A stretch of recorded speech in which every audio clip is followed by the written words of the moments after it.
नमस्कार, मैं अर्पित आप सभी का स्वागत करता हूं हमारे शो हेल्थ फर्स्ट में।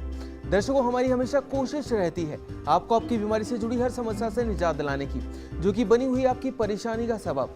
आपकी हर बीमारी का इलाज मिलेगा आज आपको हेल्थ फर्स्ट शो में।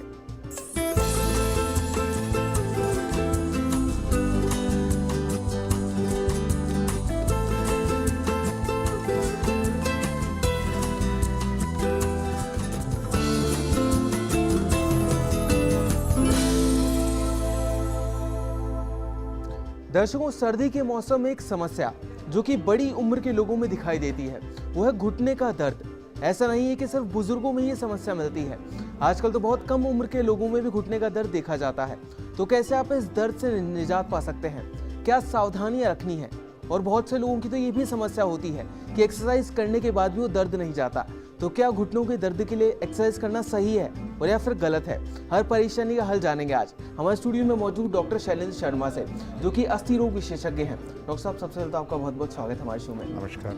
तो दर्शकों, आपका भी अगर हड्डी से किसी से संबंधित किसी भी रोग से आपका सवाल है तो आप भी हमें कॉल कर सकते हैं। हमारा नंबर लगातार आपकी टीवी स्क्रीन पर फ्लैश हो रहा है। डॉक्टर साहब, सबसे पहले तो मैं आपसे जानना चाहूँगा कि घुटनों का जो दर्द होता है वो क्या कारण होता है घुटनों का दर्द होने का?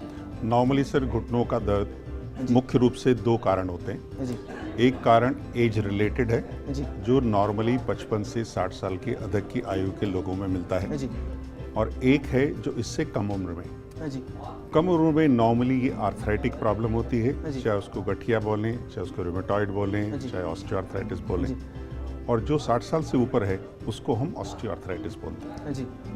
दोनों का अपना एक अलग दायरा है जी। और दोनों का ट्रीटमेंट अलग है। जी। तो डॉक्टर साहब, जो कम उम्र के लोगों की आप बात कर रहे हैं जिसे अर्थराइटिस कहा जाता है, तो क्या रीजन होता है कि लोगों में इतनी कम उम्र में अर्थराइटिस हो जाता है उसका? आर्थराइटिस ऑटो इम्यून डिजीज, तो ये किसी में भी हो सकता है। जी। यंग एज में एक और प्रॉब्लम होती है जिसको अपन इंजरी बोलते हैं। जी।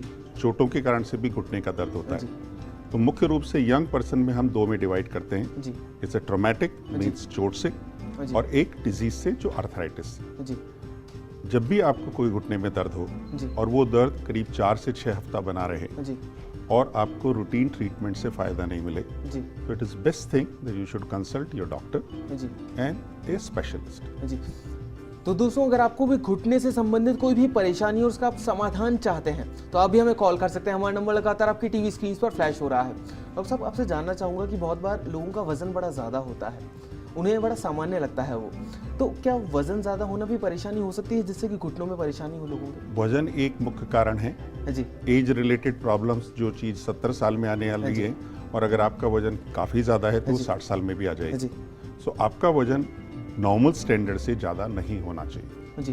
तो डॉक्टर साहब, अगर नॉर्मल स्टैंडर्ड की बात करें तो कितना वो नॉर्मल स्टैंडर्ड होना चाहिए? अगर वेस्टर्न कल्चर से भी अपन बात करें तो पर इंच पर केजी पर बॉडी वेट। सो अप्रॉक्सीमेटली अगर आपकी 5 फीट की हाइट है तो 60 किलो से आपका ज़्यादा नहीं होना। जी। तो डॉक्टर साहब, अक्सर देखा गया है कि जब भी किसी को घुटने में प्रॉब्लम होती है तो एक्सरसाइज के लिए कहा जाता है, उन्हें वर्कआउट के लिए कहा जाता है, वॉक के लिए कहा जाता है खास तौर पर।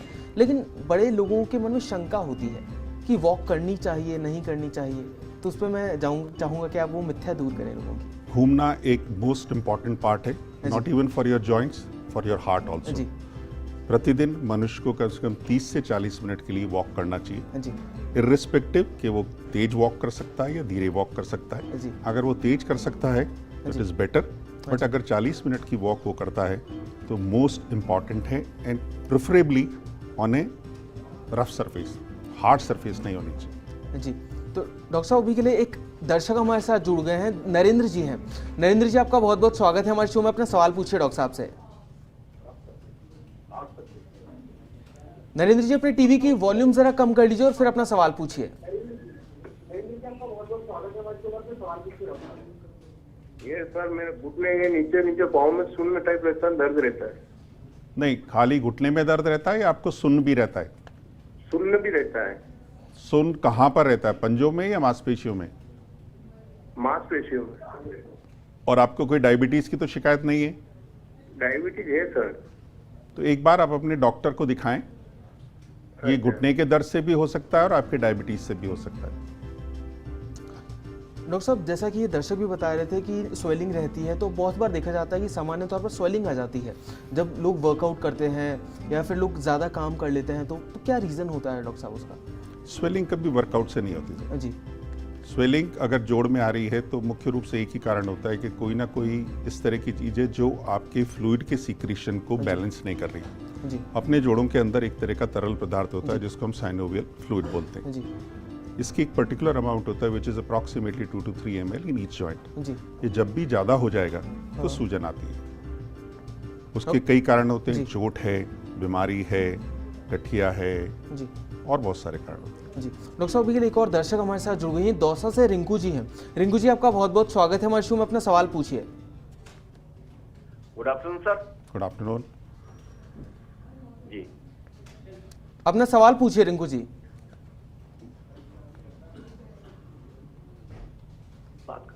अपना सवाल पूछिए Rinku ji. Sir good afternoon sir. Good afternoon. Sir मेरे घुटनों में जैसे बहुत देर बैठ जाती हूँ तो बहुत ज्यादा पेन होने लग जाता है। आपकी एज क्या है? सर मेरी एज तो 29 28 ही है। और ये कब से होता है? सर अभी 6 मंथ से। इस 6 महीने में आपको कोई चोट तो नहीं लगी? नहीं सर। और सिर्फ घुटनों में होता है या और किसी जोड़ों में भी होता है? हर जोड़ों में हो रहा है। हर जोड़ों में हो रहा है। देखिए, जो एक से ज़्यादा जोड़ों में ये दर्द होता है उसका मुख्य रूप से कारण आर्थराइटिस होता है। तो आपको इसके लिए विशेष रूप से किसी डॉक्टर को दिखा के अपना चेकअप कराना चाहिए। डॉक्टर साहब, अभी हम फ्लूइड की बात कर रहे थे जो घुटनों में होता है, एक तरल पदार्थ जो कि आपने बताया, तो मैं जानना चाहूँगा आपसे कि अक्सर देखा जाता है कि जैसे जैसे उम्र बढ़ती है घुटनों में वो तरल पदार्थ की मात्रा कम होने लगती है। इसको मुख्य रूप से लोग बाग इस तरह से लेते हैं कि साहब घुटने में ग्रीस कम हो गया है। जी बिल्कुल डॉक्टर साहब। सो the amount of fluid is not related to what is your age, but usually when the degeneration starts, then the amount of cartilage is degenerated. जो झिल्ली होती है, इसके ऊपर सतह है जो मेम्ब्रेन की जिसको हम बोलते हैं, उसके घिसने से ये दर्द होता है और उसके कारण से, दर्द होने के कारण से चारों तरफ की उस झिल्ली से आपको तरल पदार्थ ज़्यादा आ जाता है। जी, ये जो आपने बात बताई वो तो उन सभी व्यक्तियों के लिए हैं जो कि बिल्कुल स्वस्थ हैं, लेकिन जो व्यक्ति ऑलरेडी घुटने के रोग से पीड़ित हैं, बड़ा दर्द होता है जिन्हें चलने में, वो क्या कर सकते हैं? उनके लिए इम्पॉर्टेंट है कि सबसे पहले अपने घुटने का निदान कराएं जी, जिससे कि वो चलने फिरने लायक हों और एक्सरसाइज कर सकें। जो पेशेंट ऑपरेट नहीं हो सकते हैं या ठीक नहीं हो सकते हैं, उनको फिर अपर बॉडी की एक्सरसाइज ज़्यादा करनी चाहिए एंड लोअर बॉडी की एक्सरसाइज उतनी ही करनी चाहिए जितना उनको पेन रहता है। जी डॉक्टर साहब, आप निदान की बात कर रहे हैं, तो मैं आपसे जानना चाहूँगा क्या परमानेंटली इलाज संभव है घुटने के रोग का? बिल्कुल संभव है सर। अब बहुत तरह के इलाज हैं। अगर आप शुरू में अगर डॉक्टर के पास पहुंच जाएं तो आपका घुटना हो सकता है आपको ज़िंदगी भर ऑपरेशन ही नहीं कराना पड़े। जी, बेसिकली अपना घुटना और गाड़ी का टायर जी एक सिंबल होता है सर। जी, अगर उसका अलाइनमेंट खराब हो गया तो वो घिसने लग जाता है। जी, तो जोड़ों में भी नॉर्मली अगर देखा जाए तो अगर एक अंदरूनी कर्व आता है जिसके कारण से उसमें घुटने की जो घिसने की प्रक्रिया है वो बढ़ जाती है, क्योंकि बॉडी की जो वेट एक्सेस है वो बॉडी की मीडियल साइड पे आती है और जब वो उसके ऊपर से पार होती है तो कई बार घुटनों का दर्द और घिसावट तेज हो जाती है। तो मोस्ट इंपॉर्टेंट इनिशियल स्टेज में आप अपने डॉक्टर को दिखाएं, एक्सरे कराएं, ये पता कर लें कि कोई आर्थराइटिस तो नहीं है, क्योंकि इनिशियली जो आर्थराइटिस होती है वो ड्रग से कंट्रोलेबल है और ड्रग से बिल्कुल ठीक हो जाती है, तो आपका घुटना बच सकता है। नॉर्मली पेशेंट जब पहुंचता है जब वो काफ़ी एडवांस स्टेज में होता है, उस स्टेज पे भी ट्रीटमेंट संभव है, लेकिन फिर उसमें सर्जिकल पार्ट आता है। जी डॉक्टर साहब, अभी के लिए एक दर्शक भी हमारे साथ जुड़ गए हैं, दिनेश जी हैं नागौर से। दिनेश जी, आपका बहुत बहुत स्वागत है हमारे शो में, अपना सवाल पूछिए डॉक्टर साहब से। सर नमस्कार। नमस्कार सर। सर मेरे को पिछले 1 साल से घुटनों और कमर में दर्द रहता है। जी, आपने किसी को अपने को दिखाया, किसी डॉक्टर साहब को? सर मैं 2-3 जगह दिखा चुका हूँ, बीकानेर भी दिखाया था, वहाँ भी एक्सरे वगैरह किया था, लेकिन एक्सरे वगैरह में कुछ नहीं आ रहा है। तो क्या बोलते हैं डॉक्टर आपको उसके लिए? डॉक्टर बोल रहे हैं, बोले स्पाइन में तो कुछ नहीं है, आपको जो है वो कहीं पहले चोट लगी है। जी, लेकिन मेरे को जहाँ तक मेरा मानना है, मेरे को कमर में कभी नहीं लगी थी चोट। अच्छा, पाँव में एक ही जोड़ में दर्द है या दोनों पाँव में दर्द है? एक साइड में, लेफ्ट साइड में दर्द ज्यादा रहता है। अच्छा, आपने इसके लिए कोई एमआरआई कराई? एमआरआई तो नहीं कराई सर, 2-3 बार एक्सरे करवा लिया। मेरे निगाह में अगर आप एक बार न्यूरोसर्जन या न्यूरो फिजिशियन को दिखा के एक कोई इसकी विशेष जांच जिसको हम एमआरआई बोलते हैं कमर की, वो करा लीजिए। डॉक्टर साहब, अभी के लिए एक और दर्शक भी हमारे साथ जुड़ गए हैं, झुंझुनू से उमेश जी हैं। उमेश जी, आपका बहुत बहुत स्वागत है हमारे शो में। अपना सवाल पूछिए डॉक्टर साहब से। नमस्कार सर। डॉक्टर साहब, ये मेरा फ्रैक्चर हो गया था घुटने से ऊपर का जो पोर्शन नहीं, जो सिंगल हड्डी होती है, एक हड्डी जो होती है, उसमें फ्रैक्चर हो गया था जी। तो वो 3-4 साल हो गई, अभी उसमें पेन नहीं जा रहा है मेरा, जैसे पेन रहता ही है और नहीं। रोड डल रही है उसमें। फ्रैक्चर मतलब आपको जांघ की हड्डी का हुआ था? जांघ की हड्डी का। अच्छा, तो जांघ की हड्डी के लिए आपने रॉड डलवाई थी? हाँ जी। और रॉड डलवाने के बाद आपने एक्सरे करवा के देख लिया कि वो फ्रैक्चर बिल्कुल अच्छी तरह से जुड़ गया है? फ्रैक्चर जुड़ गया था, पर उसमें जॉइंट एक जगह वो खाली रह गया था, करीब 1.5 साल हो गई। अच्छा। अभी मैंने एक्सरा नहीं करवाया। तो लास्ट टाइम जब आपने एक्सरे कराया था तो डॉक्टर ने आपको क्या एडवाइस करी थी? डॉक्टर ने एडवाइस दिया था कि ये थोड़ा सा और हो जाता है सही, फिर ये रोड निकलवानी पड़ेगी। तो आप एक बार दोबारा दिखा के एक्सरे कराएं, अगर ये पूरी तरह से जुड़ गया है तो आपको रॉड निकलवा लेनी चाहिए। तो उमेश जी, उम्मीद करता हूँ कि डॉक्टर साहब से आपको आपके सवाल का जवाब मिल गया होगा। डॉक्टर साहब, लिगमेंट की बात कर रहे थे, आपके लिगमेंट बड़ा ही महत्वपूर्ण होता है जॉइंट्स में, तो डॉक्टर साहब लिगमेंट का ख्याल किस तरह रखा जा सकता है? लिगामेंट बेसिकली जो आपके लिगामेंट्स हैं वो या तो चोट से टूटते हैं जी या आर्थराइटिक प्रॉब्लम्स के कारण से डीजनरेट होते हैं। जी। चोट के लिए आप कुछ नहीं कर सकते, you have to take precaution. जैसे आप कोई स्पोर्ट्समैन हैं तो अपने मसल्स को पावर में रखिए, और अगर छोटी मोटी चोट लग गई है तो पहले उसका पूरा उपचार कराइए, और अपनी बॉडी को फिट रखने के लिए अपना वजन ज़्यादा नहीं होने दीजिए।